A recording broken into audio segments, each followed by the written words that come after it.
Now on CBC Vancouver News. Trees looking like they're Q-tips doused in gasoline just going up a light. Wildfires in the Fraser Canyon force more people to leave their homes, while a blaze near Pemberton has the sea to sky community worried. We're forecasted to have the temperatures keep going up. Plus, the Gateway strategy represents the kind of nation-building infrastructure that will diversify trade. a plan to expand the Port of Vancouver is getting a big boost. What does it mean for the economy and the environment? Very late in the game that they are deciding to send this to the major projects office. And until now, actually, we don't know where it is. people who want to remember their loved ones have a new dedicated space to spread ashes in Metro Vancouver. This is CBC Vancouver News.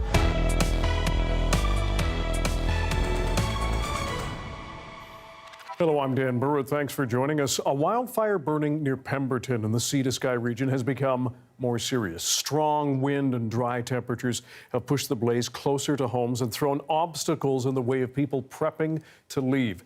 The CBC's Alana Kelly and our camera person Martin Diot have been in Pemberton for much of the day. They have now left for their own safety. We're calling in our science and climate specialist Darius Madavi. Darius, first of all, what's the latest up there? Well, the winds have changed direction, Dan. They've been blowing more strongly, and this time towards the town, towards Pemberton. This is some footage that Alana was able to send back before they had to leave, and you'll notice how strong those winds are. Wind, of course, one of the most important factors in wildfire forecasting. Just so that people know, we're talking about Pemberton, so the community north of Whistler. This is where that fire was burning. This is the latest perimeter, although it may have grown since our last update from the Wildfire Service. And of course, we have that evacuation order and alert that were issued earlier still in place. And we will be keeping up to date on whether those expand or change. Now, again, winds have been picking up. Here is some footage from a tree that fell into the path of residents trying to evacuate. They had to get that sorted and out of the way. And again, just gives you an idea of how strong those winds are knocking down trees. Of course, the Wildfire Service has been actively working on the fire all day, but it's an active situation. This is earlier. You'll notice that here the smoke was going up, whereas in that later footage, we noticed it coming more towards Pemberton, towards Alana and our camera person, Martin.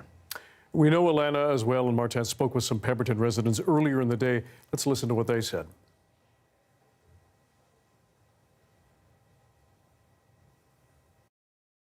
It is a little concerning. It's very hot and dry, as you can see. No rain in the forecast. We're forecasted to have the temperatures keep going up. So the situation weather-wise is certainly not going to improve. It literally looked like there was a fire raging in the backyard. It wasn't actually quite as big as it is now, but there were like plumes going up, and then the water bombers were circling back and forth, helicopters, and it was kind of scary. And we can hear those helicopters in the background. Darius, what else are we watching right now? So there's a few places that we are concerned about between the high temperatures, the lack of precipitation for a while now, the strong winds, and of course the thunderstorms rolling through the region.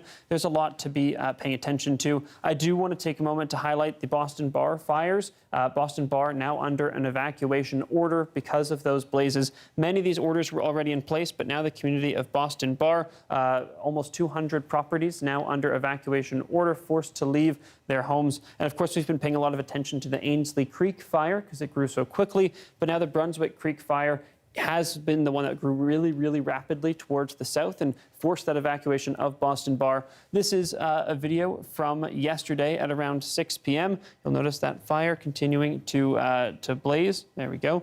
But it really picked up as we got later into the night. This is around 9 p.m. now. Really, really active fire. And of course, fire danger remains high across the region. And as we see thunderstorms move through, a lot of concern from the Wildfire Service and others about the potential for new fire starts. All right, Darius, thank you very much. Thank you. As Darius mentioned, two other wildfires, those in BC's Fraser Canyon, they're known as the Brunswick Complex, have also grown more aggressive and, as Darius mentioned, forced more people to leave their homes. As of Thursday morning, that evacuation order has been issued for the Boston Bar town site. Troy Charles is in Hope, south of the fires. That's as close as he can get. We spoke with him earlier. Down on the side of Highway 1 here, about 50 kilometers south of Boston Bar, where many of the residents this morning would have been evacuating on Highway 1 towards Hope and then to Chilliwack at the emergency center. That's where I caught up with some evacuees earlier. Now, this original Brunswick fire started July 2nd, so we're exactly 2 weeks from its start. Many of these residents have been on alert for these last 2 weeks, and then this morning, finally that call came to evacuate after the south flank of the Brunswick Creek fire just picked up and took off. And I met a gentleman at the center named Fernando. He's been documenting the fire for the last 2 weeks. And listen to what he had to say about what he witnessed last night on the fire line. What we saw last night is just the mountain right in front of us disappearing, an entire mountain disappearing. Trees looking like they're Q-tips doused in gasoline just going up a light. Now, the conditions right now, Dan, are interesting. We're actually getting rained on right now, a light rain, but also the sun is shining, and I'm hearing thunderstorms over my shoulder. Haven't seen any dry lightning yet, but wildfire companies, the service is expecting more difficult conditions today and into this evening. Have a listen. For the safety of our crews, we are going to switch our tactics for the next 24 to 48 hours and focus primarily on structure defense and protection. That is on both of the wildfires, and also on more indirect tactics. So moving away from the flanks of the fires that are active for the safety of our crews. So obviously, Dan, still a lot of uncertainty. Conditions are unfavorable. And of course, Highway 1 between Boston Bar and Lytton remains closed. Dan? Troy Charles reporting from Hope. Troy, thanks very much. Concerns are also ramping up elsewhere in BC because of dry conditions and, as we heard, lightning in the forecast. The CBC's Mira Baines is here in studio with a wrap of the rest of BC's wildfire situation. Mira? Dan, the BC Wildfire Service is preparing for potentially significant uptick in fire activity in the coming days. In the past 24 hours, 22 fires have started. Conditions are very dry and lightning is expected, mostly in the southern part of the province. The Wildfire Service also says there is potential for dry lightning over the next 48 hours near the Canada-US border. And with dry lightning, there could be high winds, a big concern with little rain in the forecast. So this storm cell that's coming in could bring extremely strong and erratic winds that could cause our fires to move in directions in a very aggressive manner. So obviously this time we need to keep our personnel and firefighters safe. People are being asked to be diligent, particularly in the next 2 days, and report any wildfire activity they may see. Mira, how does the province's wildfire situation compare to previous years? Well, if we compare the numbers of wildfires so far this year to previous years, we are down significantly. So far in 2026, we have just under 500 fires. And if you look at previous years, particularly 2023, the most destructive on record, BC was already up to almost 2,300 fires. That year, homes were destroyed in West Kelowna and the Shuswap. Even last year, almost 1,400 wildfires had started by this time. And in terms of hectares burned, BC is at over 26,000 so far this year. And if you take a look at the numbers, that's even less than even 2022, when there were about 135,000 hectares burned. While the data shows a better picture for this year in comparison, the coming days are a big worry. Absolutely. Mira Baines, thanks very much. Amid the increased wildfire threats, officials have brought back a ban on campfires for most of the Coastal Fire Centre. As Claire Palmer explains, with that hot, dry weather moving in, officials aren't taking any chances. Campfires and camping go hand in hand, but if you're heading into the great outdoors this weekend, it's best you plan to roast your marshmallows a different way. A campfire ban is coming down at noon for much of the Coastal Fire Centre. You know, those decisions are definitely not taken lightly. They take a lot of time. There's a lot of factors, like I said, that go into looking at those indices and kind of making those decisions. The ban is a bit confusing at first glance. It extends down most of BC's coast and the island, but isn't in effect for parts of the North Island and the Sunshine Coast. However, some regional restrictions will still apply. Arrington's fire chief says the fire rating in the Central Island is high. You know what, even if we're careful, there's always mistakes, and it only takes one spark or one ember to get away and you could have a fire.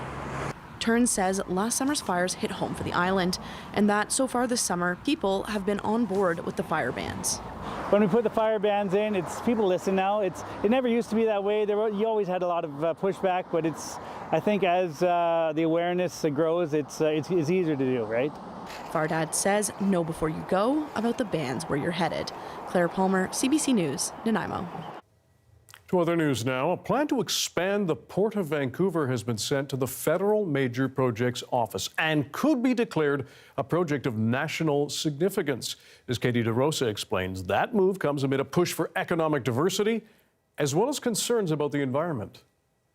The Port of Vancouver is the country's largest port, moving $1 billion worth of goods every day. But that trade is slowed down by ongoing bottlenecks, which is why the Port Authority is pushing a major expansion through the Roberts Bank Terminal 2 project in Delta. That project is now being referred to the Federal Major Projects Office, bringing it one step closer to being fast-tracked by Ottawa. Canada's Transport Minister says expanding the terminal is key to doubling Canada's exports outside the U.S.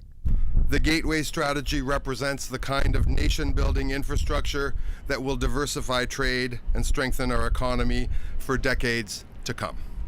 The expansion project has spent more than a decade jumping through various environmental and regulatory hurdles. It's waiting for one more approval by the Department of Fisheries and Oceans, which is considering whether the project will jeopardize the survival and recovery of southern resident killer whales. The Wilderness Committee says it's concerned Ottawa is planning to do an end run around that final assessment.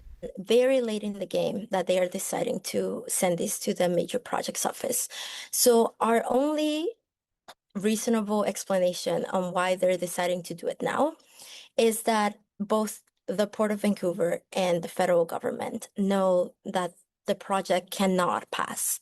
Earlier this month, BC and Ottawa signed a multi-billion-dollar MOU, which includes a promise that the feds will kick in $10 billion for the Roberts Bank Terminal 2 expansion and $16 million a year to protect southern resident killer whales along BC's coast. An expanded Port of Vancouver will also be key to the new oil pipeline that Alberta is proposing, which will follow most of the Trans Mountain Pipeline route and end in Delta. A new Angus Reid poll finds 62% of British Columbians polled are in favor of a new pipeline to BC's south coast. Katie DeRosa, CBC News, Victoria. Surrey Police says it is checking on an early morning vandalism spree in the Newton neighborhood, and it's sharing images of the suspects with you. Take a look. Looking at the right side of the frame, you can see what are two suspects approach cars, quickly smash them, and then run away. Witnesses first reported seeing the pair around 5 a.m. Wednesday near 75th Avenue and 147th Street. 9 vehicles, front, side, and rear windows were smashed. Anyone who recognizes the suspects, they're dressed in very dark clothing there, or his information or dash cam footage is asked to call Surrey Police. Coming up, Canada's public safety minister is fighting to keep an accused murderer and alleged Bishnoi gangster in jail in Canada.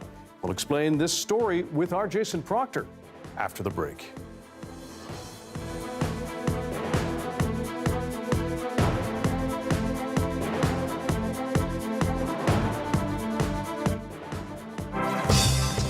Hi, I'm Amy Bell, and this is your CBC Inbox. Immerse yourself in a weekend of diverse culture and live entertainment at the Surrey Fusion Festival, July 18th to 19th. Experience over 50 pavilions, a vibrant marketplace, global flavors, and more. Details at surreyfusionfestival.ca. And ready for the ultimate summer weekend? Join CBC at the Salmon Arm Roots and Blues Festival from July 24th to 26th. Details at rootsandblues.ca. I'm Stephen Quinn, and I love living here in Vancouver, BC. It's a city with world-renowned beauty, but it's not all sunshine and rainbows. In our new daily podcast, This is Vancouver, we're exploring the diverse range of issues and stories in the city, the good, the bad, and everything in between, as told by the people who live it every day. Don't miss This is Vancouver, available wherever you get your podcasts, and I'll talk to you soon.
Lawyers for Canada's public safety minister will be in federal court on Friday. They're trying to keep an alleged Bishnoi gang member charged with murder in jail here. The CBC's Jason Proctor is following this case. Jason, first of all, who is Karamveer Singh and why does Ottawa want to keep him in custody? Well, quite frankly, Dan, the government says he is a danger to public safety. So Karamveer Singh was charged in India in 2012 with murder. He absconded in 2019 and made his way first to the US and then ultimately to Canada, where he crossed illegally and put in a refugee claim, which has been denied. And he's now in a holding cell in Toronto's immigration center.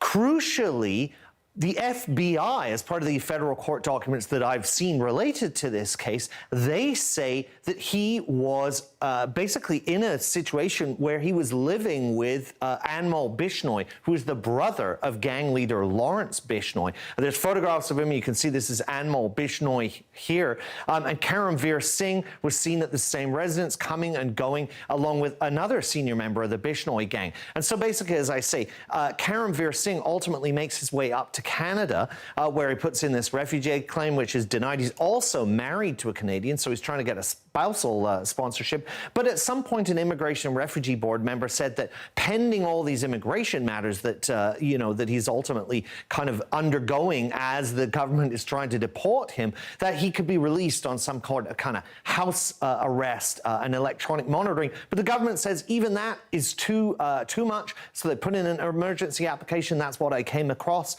And that sort of told us all these new details about a high-level member of the Bishnoi gang, allegedly, who is here in Canada. All right. And what have we learned about his alleged connection to events in BC? Yeah, so again, Dan, as part of these documents that we got from federal court, the FBI say that this man, Karamveer Singh, ordered this spectacular shooting and arson attack at the home of Punjabi musician A.P. Dillon in 2024, September 2024.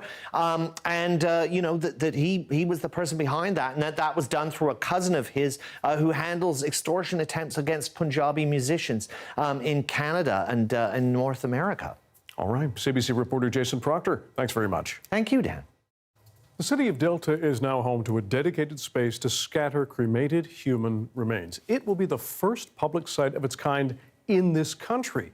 And as Renee Lucas shows us, some faith communities say it's about time. A quiet spot by the river at Fraser Viewpoint, among the swaying trees and singing birds. This is where the city of Delta has created a dedicated sacred space where families can pay their final respects to a loved one who has passed, a first in BC. Until now, actually, we don't know where it is. In some faiths, like Sikhism and Hinduism, when a loved one dies, the practice is to scatter their ashes in flowing water after saying a final goodbye.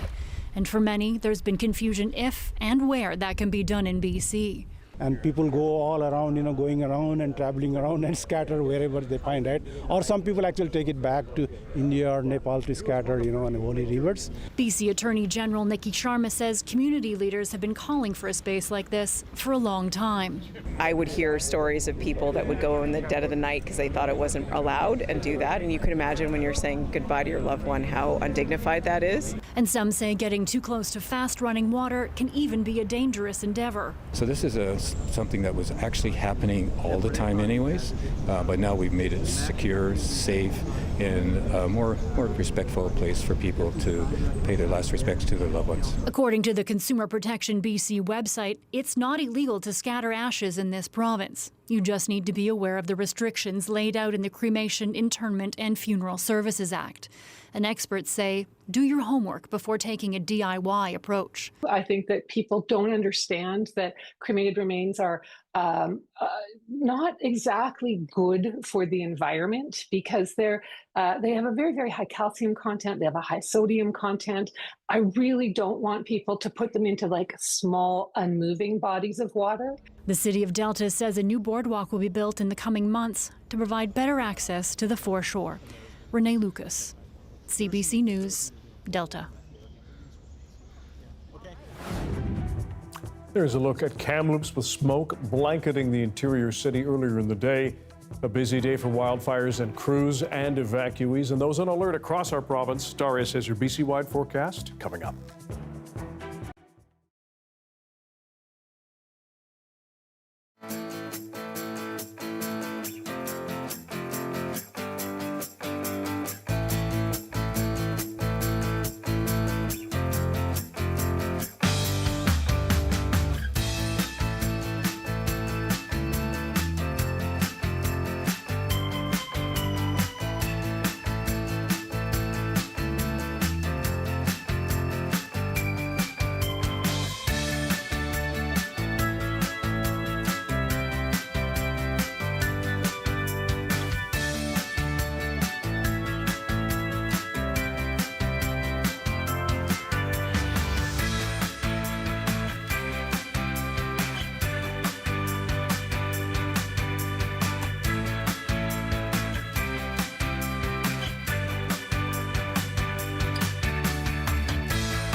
As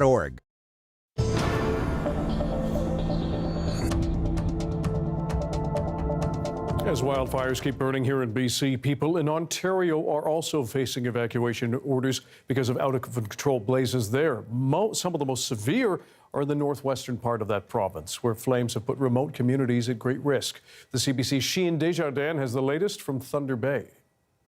It's still very smoky here in Thunder Bay. Close to 200 wildfires are burning in Ontario. We're told it's very much a changing, developing situation. Now, Thunder Bay isn't under an evacuation order, but it is serving as more of a hub for those communities that have had to evacuate. We know that there's more than half a dozen of them. They're staying at universities. Some people are staying in trailers. Others are staying in hotels. Now, we did just have a press conference inside this hotel, which is where some evacuees from White Sand First Nations are staying. They told us stories about how there was a fire that was rolling down towards the community. They had to start evacuating in the middle of the night. They weren't able to take very much with them, and they feel like they had very little support from the province. The response from the Ontario Ministry of Natural Resources did not reflect the urgency of the situation facing White Sand First Nation and surrounding areas, including Collins. The chief from Collins First Nation also spoke today. Like the tears come and go, and as their leader, they're looking to me to lead them. So it's not that I don't cry, I do it all the time now, but you know, they're here and I need to be strong for them. There is a donation hub set up here as well for people to wander and pick up what they need. We were able to speak with the city manager. They told us that hotel rooms are essentially at capacity. So if another area does have to evacuate, hotel rooms here, they're full. Now they say they do have those bigger spaces that they could open if they get a request from the province to do so. So far that official request hasn't come in. Now the province has requested help from the federal government, and we heard earlier today Prime Minister Mark Carney saying they're ready to help when needed. Sheehan Desjardins, CBC News, Thunder Bay. This weather update is brought to you by Elections BC. Rules for local elections come into effect on July 20th. Elections BC is here to help.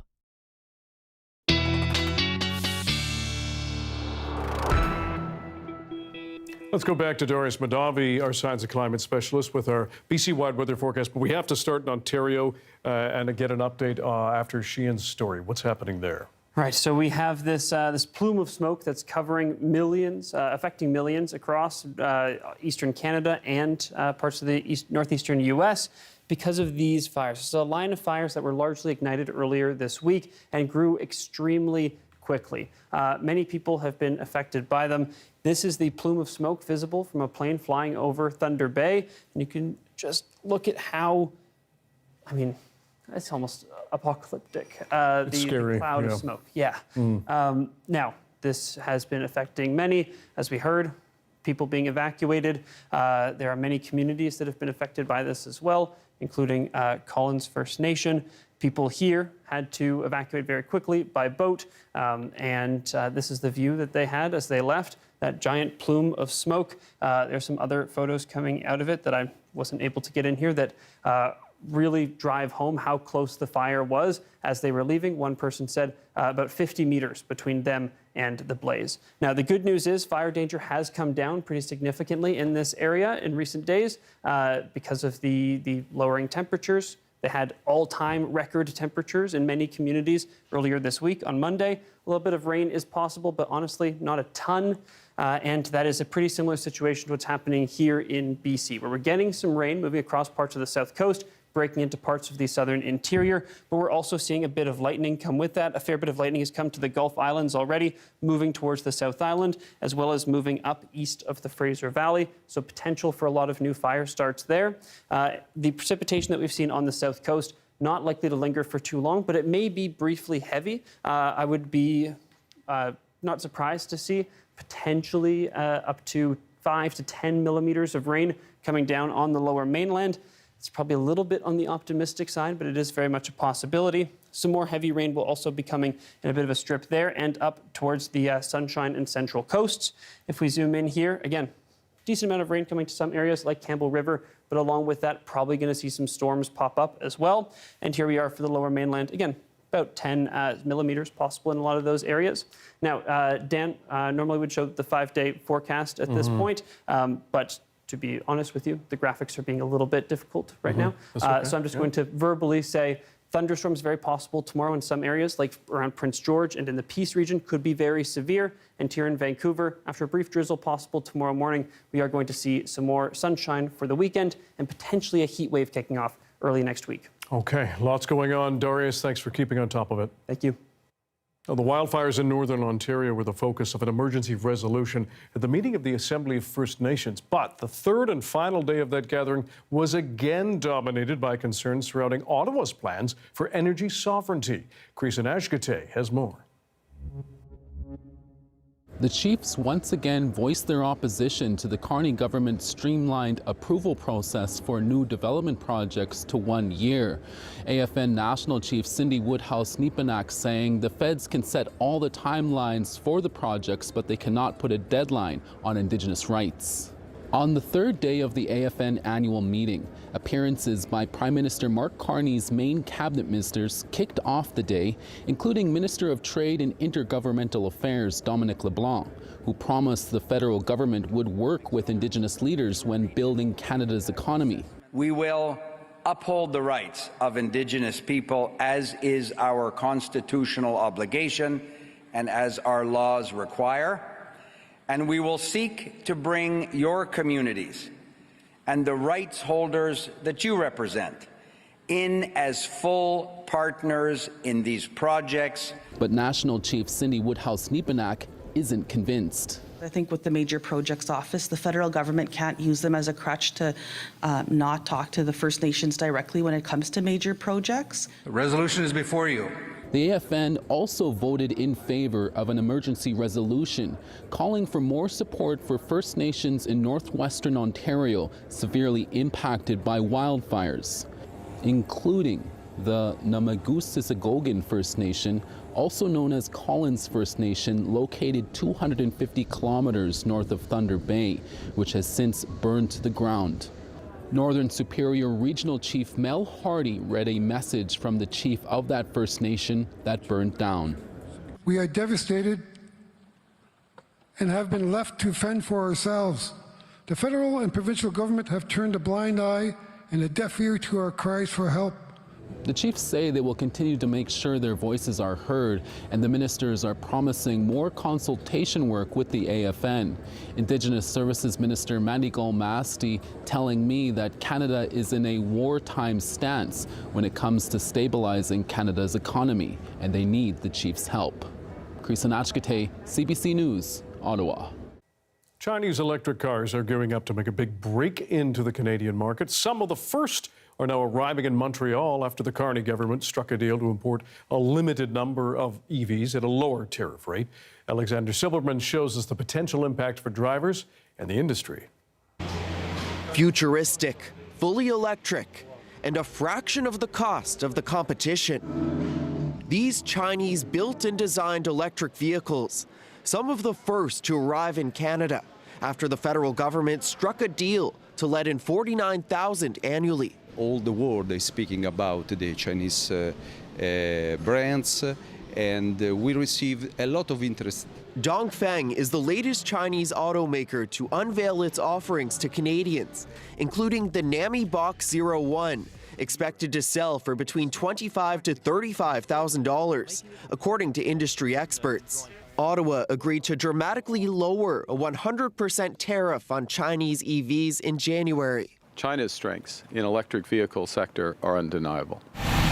In exchange for Beijing dropping some duties on Canadian canola, the impact could be significant for consumers. The price of everything has gone up so much, and the price of gas. People are looking for affordable options. Last year, Canadians paid an average of $60,000 for an EV. Some Chinese cars could be entering the market for half of that. It is putting pressure on other manufacturers to come up with vehicles that will come at a comparable price. Canadian sales are up. In May, more than 18,000 EVs and hybrids were sold, an increase of more than 19% from a year earlier. But industry experts say Chinese manufacturers are only looking to Canada as a gateway. It's like a rehearse to come to Canada, because their real goal is to, of course, enter the United States. The federal government says the deal with China will lead to joint venture manufacturing in Canada. EV models like this one are still waiting on approval by Transport Canada.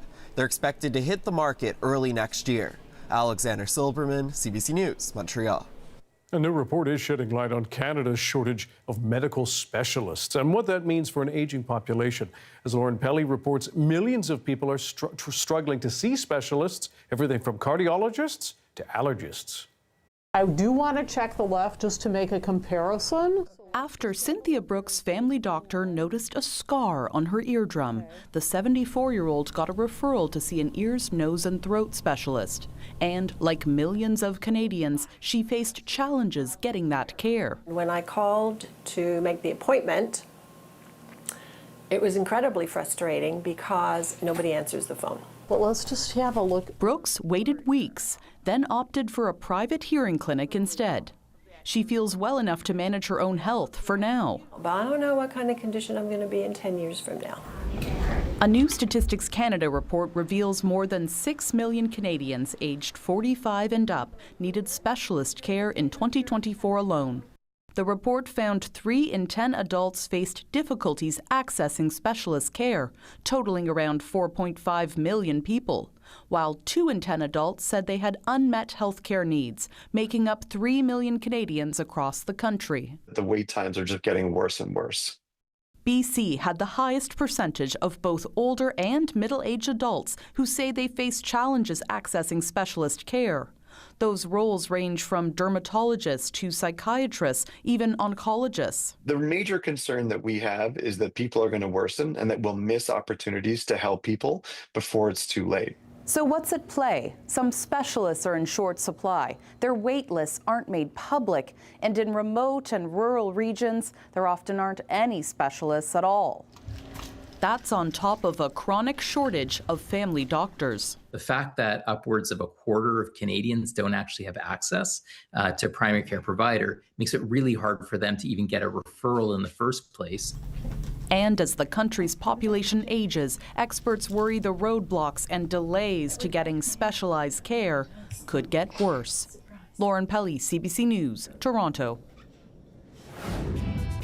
The U.S. has launched 2 new waves of attacks on Iran, and with Tehran responding by targeting American military sites in neighboring countries. Return to full-scale war may not be far off. More after the break.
In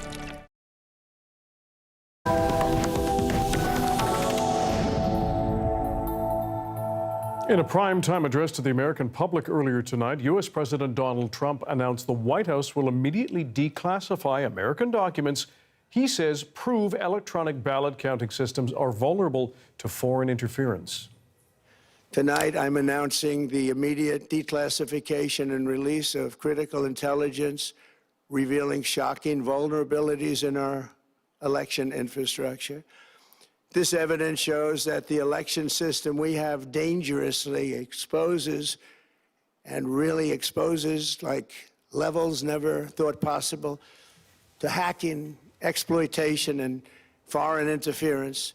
Trump says over a period of years, starting during the 2020 election, China carried out what is believed to be the largest compromise of election data in history. The White House says it led to China getting 220 million American voter files. Trump says he will ask the Director of National Intelligence and the FBI to look into China. His speech, meanwhile, ranged from electronic system issues to deep state conspiracies. To Iran now, where the U.S. has launched yet another round of strikes. Iran is warning there is a red line America must not cross, one that will arguably put the two nations on a collision course. Crystal Gumansing reports. An escalation of hostilities playing out this week with fresh warnings of more to come. The U.S. bombing campaign is battering coastal locations. Port cities, including those with naval facilities such as Bandar Abbas and Chabahar. Iran's foreign ministry spokesperson, however, accused the U.S. of striking near a cancer hospital for children in Ahvaz, writing on X that it was barbaric and that 211 patients undergoing chemotherapy had to be evacuated. The U.S. has not responded to the allegation of a strike near a hospital. U.S. President Donald Trump did warn that next week they may start hitting energy infrastructure and then bridges. Iran's military command spokesperson said today, should that happen, Iran would respond by destroying regional infrastructure. در صورتی که تهدیدهای اخیر رئیس جمهور از تویی سرشار آمریکا مبنی بر هدف قرار دادن زیرساخت‌های ایران اسلامی توسط ارتش متجاوز آن کشور عملی شود، همه آنچه که بنا به نجابت ایران هنوز سالم مانده، یعنی تمامی زیرساخت‌ها در منطقه زیر ضربات پولادین نیروهای مسلح مقتدر جمهوری اسلامی ایران. The Iranian official also made a point to say U.S. interference in the Strait of Hormuz is a red line. The U.S. struck an oil tanker yesterday.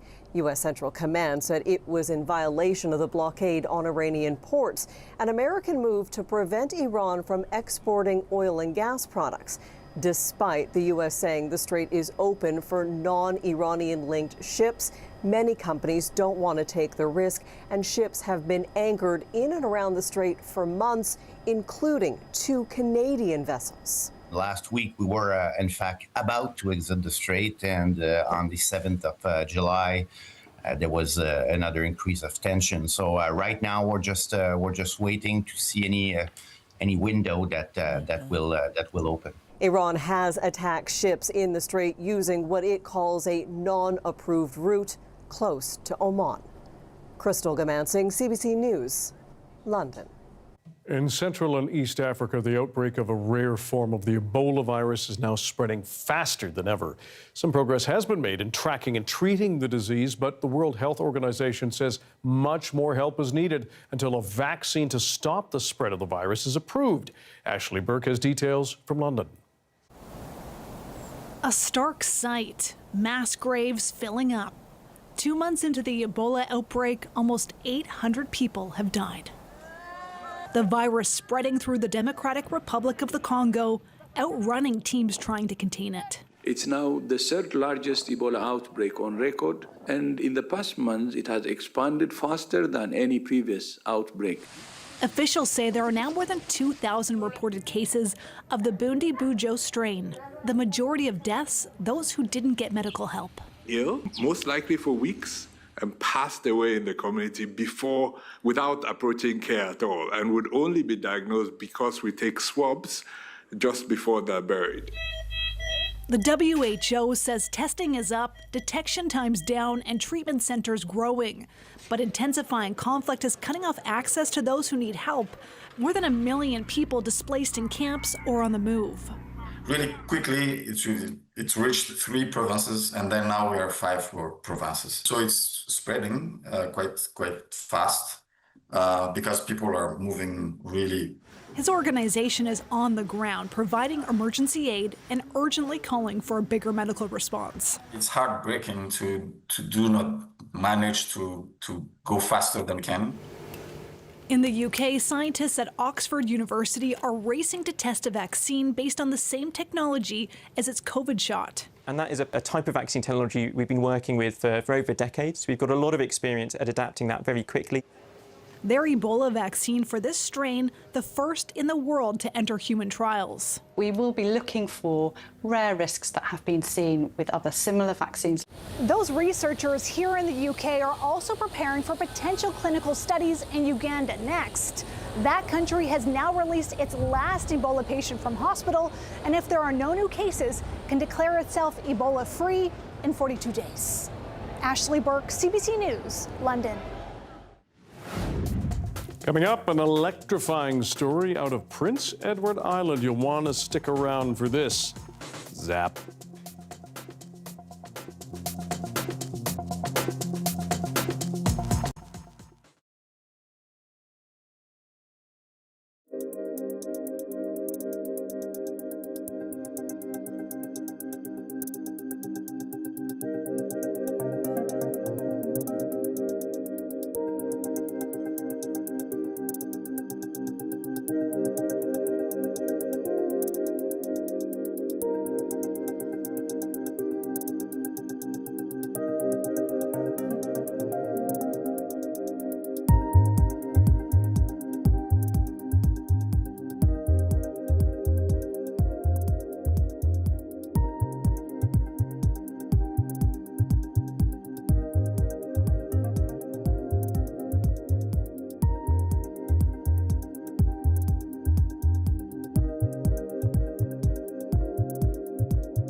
Hi, I'm Amy Bell, and this is your CBC Inbox.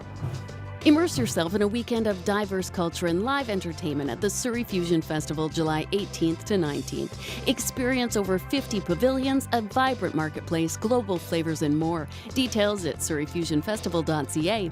And ready for the ultimate summer weekend? Join CBC at the Salmon Arm Roots and Blues Festival from July 24th to 26th. Details at rootsandblues.ca.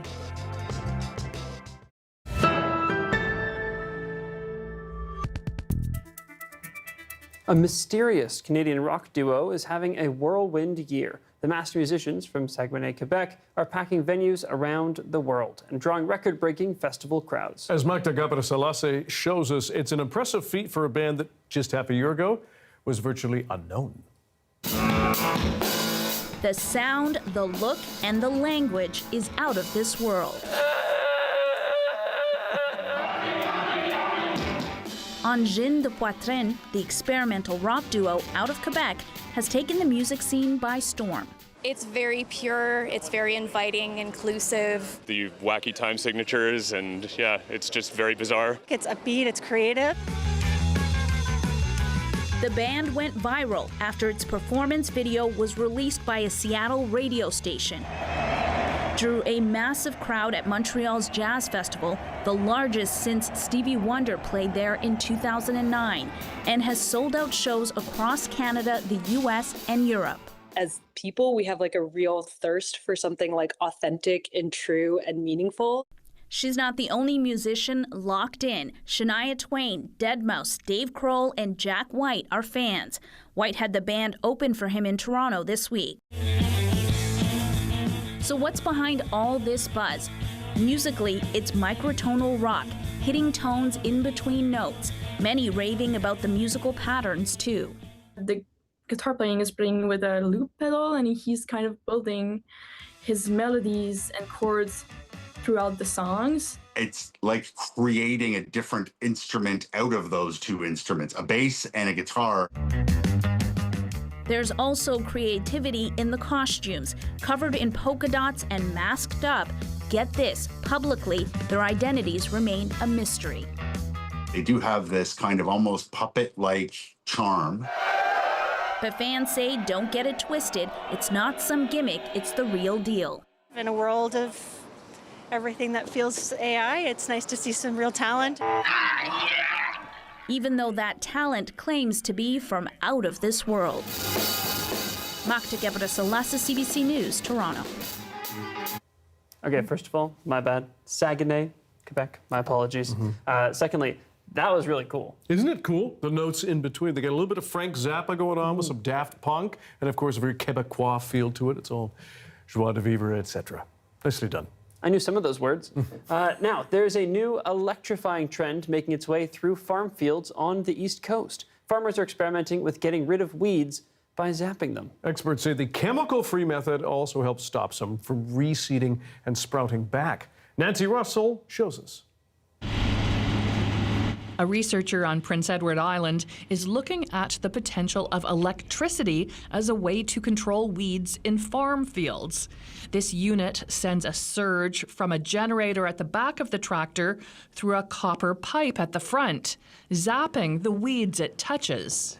We'll see like little sparkles, little electric shocks going from in, and as we're passing over, within an hour we're seeing the plants wilt, and then within a week we see the plants are getting nice and crispy and dead.